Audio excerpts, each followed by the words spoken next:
You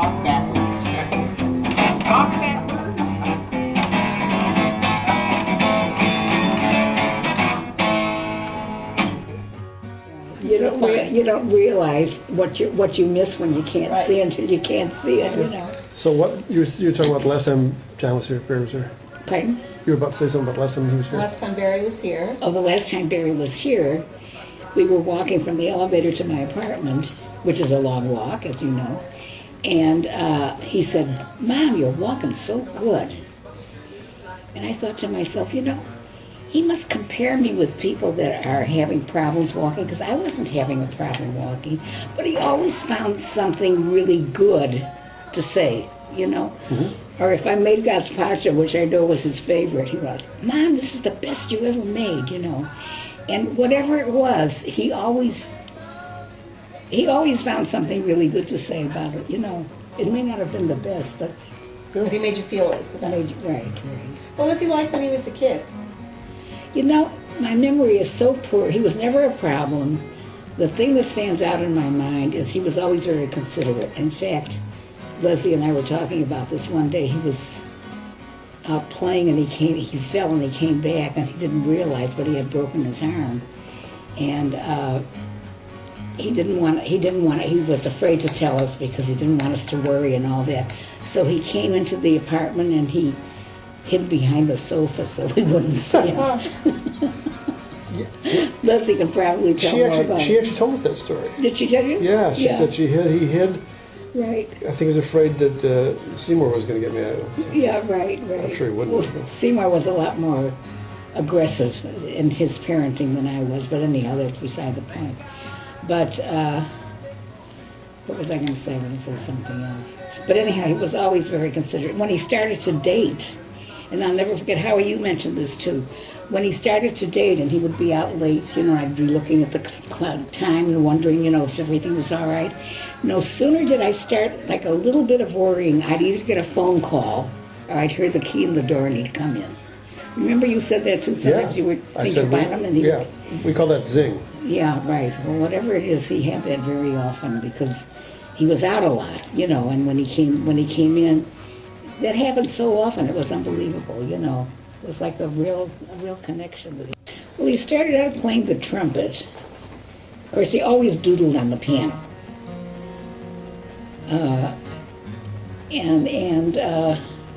I think he always enjoyed it. I don't remember too much about it, I'll be honest with you. I know he played a lot. And he was good. He was good at it. Yeah. And he was in the marching band. Was he at Drake then? I couldn't remember. Yeah. Because they came to New Trier. They played at New Trier, which is where I was in the winter. They played at a Bears game too, I think. Is that what it was? I never saw him in his marching band uniform, though. So. Yeah, I don't remember that either. But he was always happy with whatever he did. I don't ever remember him getting really angry about anything. I mean, he would be upset about things in society that weren't just or things of that kind, you know. But I mean, in a personal way, I don't ever remember that he lost his temper or he got angry about anything. Whatever it was he always had a quiet way of dealing with it, you know. And he was wonderful with Leslie, and she would always feel free to come to him, and he always made her feel that it was okay for her to do. When John and I first were moving in together, and we found an apartment in Newtown, and so we were excited about it. It was this old building, and you and my mother went to look at it before we signed the lease, and you were so disgusted by the building. And you said, "You're not living here." And so we said, "Okay, then you go find something." And then you two went out shopping for an apartment and found us an apartment on Oakdale and Broadway. Do you remember that? No, I don't. Oh, yeah. Yeah, we figured, okay, well, then you go. Because we had been looking for places. And we liked this apartment because it had mirrors in it, you know. And John and I were into corridors and mirrors and stuff. But the basement, apparently, we never went in the basement. Apparently, you guys went in and didn't like what it looked like. And so instead, we said, okay, then you go find us something. And we got all hoity-toity.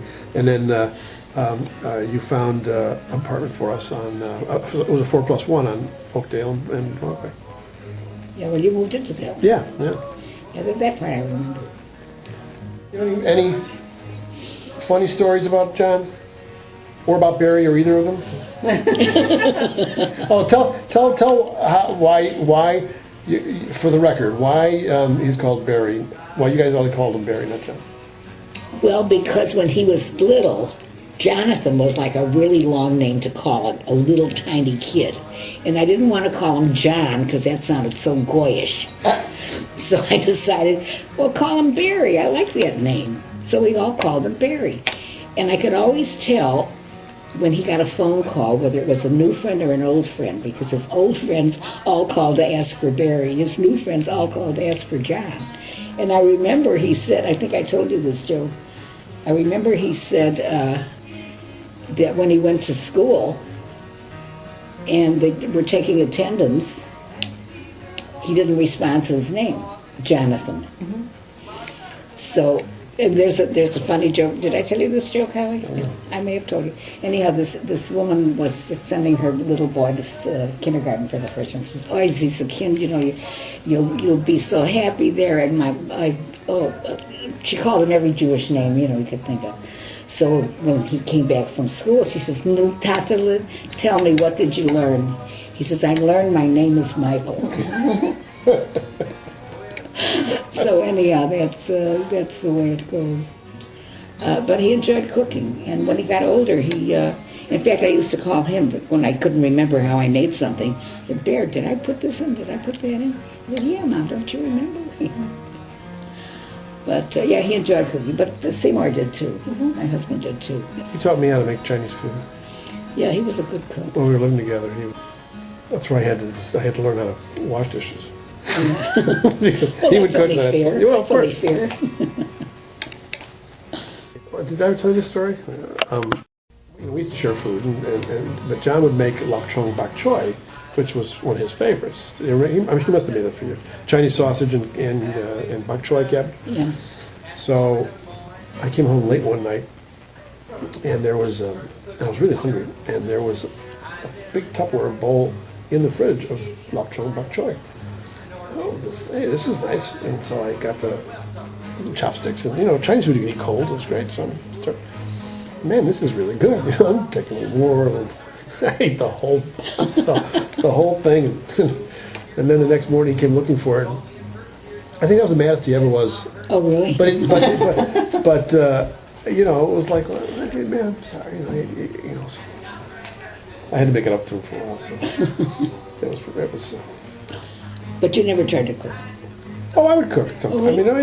Terrible cook. But steak and hamburgers and chicken, that was about it. The basic stuff, huh? Yeah, well, he would do Chinese and pizza, and then, we don't both make spaghetti and stuff like that, so we would do that. But we ate out a lot. We were living in Newtown, so we'd go out and we'd rotate between deep dish pizza or Greek food or Chinese food or hot dogs. So, there were so many places, we'd rotate around. We had a good time in grad school. Yeah. I remember the time that you were making your own horseradish. I still do. And John and I were at the house, and we were doing something. We were playing Buddy, I think, and you were making the horseradish, and the whole house was like I never. It was like it was an attack on the eyes and the nose. It was like we had to run out. We didn't know how you could do it. We climbed out the window. Because we just couldn't go in the house. And then we were worried about the cat.